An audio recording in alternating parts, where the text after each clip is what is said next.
Bonjour les néo-campagnards. Alors je n'avais pas prévu de vous faire cette petite vidéo, mais là je suis un peu obligée. Je vais d'abord vous parler de la triste attaque qu'a subie notre coq. En fait, je n'avais même pas eu le temps encore de vous parler de notre coq et de nos poules bourbonnaises que j'ai reçues, voilà, que j'ai eues il n'y a pas très longtemps. J'avais même pas encore eu l'occasion de vous les présenter. Donc j'ai eu un magnifique coq de la race bourbonnaise avec 3 poules de la race bourbonnaise, ce qui d'ailleurs n'est pas tout à fait suffisant, hein. Je vais en avoir 2 autres plus tard, mais enfin ça c'est un autre sujet. Et, et en fait, voilà, ça fait pas très longtemps qu'on les a, j'avais pas encore eu le temps de vous les présenter, et malheureusement, le coq et ses poules ont commencé déjà à prendre l'habitude à sortir de l'enclos. Il faut dire que mon enclos est à une hauteur de 1,50 m normalement au départ, mais comme il est abîmé, le grillage est affaissé à certains endroits, donc en fait on n'a pas les 1,50 m et il sortait un peu trop facilement.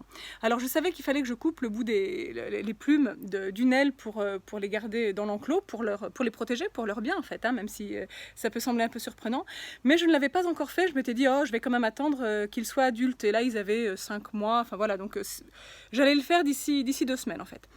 Et ben en fait j'ai trop attendu. J'ai trop attendu. Hier notre coq et ses poules sont sortis de l'enclos. Et le temps que je m'absente pendant 1 heure de temps, quand je suis revenue, notre coq avait été attrapé par un chien. C'est pour ça souvent les renards ils ont bon dos, mais enfin nous clairement les principales difficultés qu'on a eues, c'était toujours avec un chien. Ça n'a jamais été avec un renard. Mais enfin bon, bref. Donc un chien l'a attaqué. Il ne l'a pas tué sur le coup. Quand on est rentré, le coq était encore en vie. Mais il était complètement déplumé sur le dos. Une horreur, pauvre bête. Une horreur.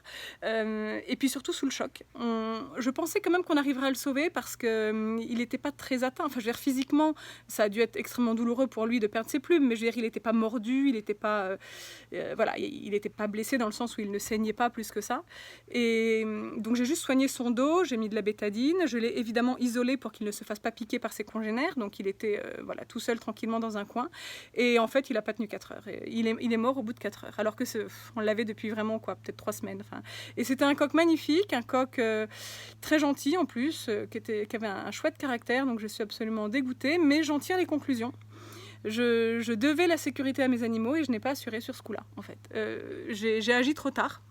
Et donc aujourd'hui, je ne me suis plus posé tant de questions. Pour les 3 poules qui, elles, sont indemnes, pour les 3 poules, je leur ai coupé le bout des plumes d'une seule aile, le but étant de les déséquilibrer quand elles essayent de s'envoler, de façon qu'elles restent à l'abri dans leur enclos et qu'il n'y ait pas d'autres accidents embêtants. Donc je vous montre tout de suite comment je m'y prends pour couper les plumes d'une seule aile pour mes poules.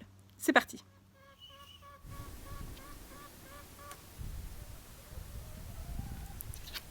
Alors je commence toujours par rattraper mes poules par les pattes et je les laisse se débattre un petit peu.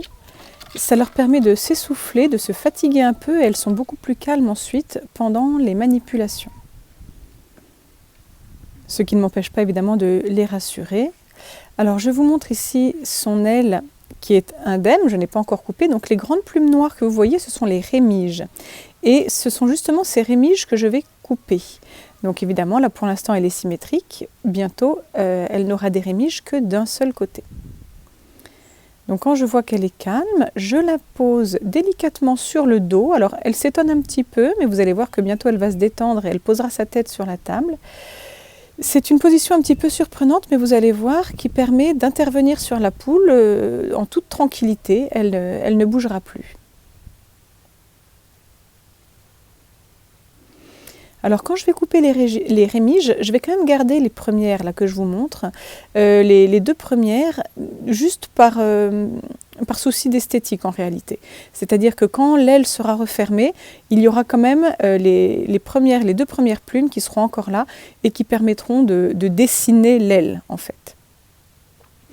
J'utilise alors en fait, je pense qu'on peut prendre comment on appelle ça, une cisaille un peu. Enfin, moi, ce que j'ai là, c'est une pince pour couper les onglons des chèvres en réalité. Alors évidemment, c'est nettoyé, c'est désinfecté, c'est propre, mais c'est une pince que j'utilise uniquement pour les animaux et c'est une pince à onglons. Ce qu'il faut, c'est que ça coupe, hein, tout simplement.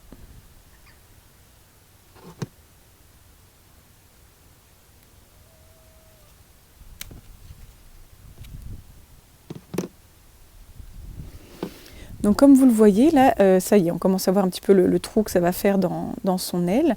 Vous remarquez que la poule est très calme, elle ne bouge absolument pas, ça ne lui fait rien du tout, elle n'a pas mal. Je continue évidemment à la rassurer de temps en temps, mais elle ne bronche pas, elle ne bouge pas, elle ne fait pas de bruit, elle ne sent rien, c'est totalement indolore pour elle. Évidemment, il ne faut pas couper trop haut les plumes. Si le cœur de plume saigne, c'est que vous avez été trop loin. Là, il n'y a aucune plaie, pas de sang du tout, rien du tout, c'est impeccable. Alors j'ai raccourci un petit peu la vidéo, hein, ça dure quelques minutes quand même, mais voilà, j'ai coupé les rémiges, vous avez vu que la poule ne bougeait pas, vous aurez remarqué que j'ai quand même continué évidemment à lui tenir toujours les pattes de la main gauche pendant que je coupais avec la main droite. Voilà, je vais vous montrer un petit peu leurs plumes. Évidemment, si vous pouvez être deux, une personne qui tient la poule et l'autre qui coupe en écartant l'aile, c'est quand même plus facile. Mais vous voyez que tout seul, on s'en sort bien aussi. De ce côté-là, il n'y a plus les rémiges, il n'y a plus les plumes noires, sauf les premières, je vous ai dit que je gardais uniquement par souci esthétique pour que la forme de l'aile soit toujours bien présente quand elle marche. Je ne la relâche pas comme ça brutalement, je prends soin au moment de la laisser partir, de la rassurer, de la poser au sol évidemment. Je vous rappelle qu'elle est complètement déséquilibrée maintenant, donc je ne vais pas la faire sauter d'un point haut. J'attends qu'elle soit bien calme et une fois qu'elle comprend qu'elle peut avancer toute seule, je la laisse partir à son rythme et voilà, c'est fini, tranquillement.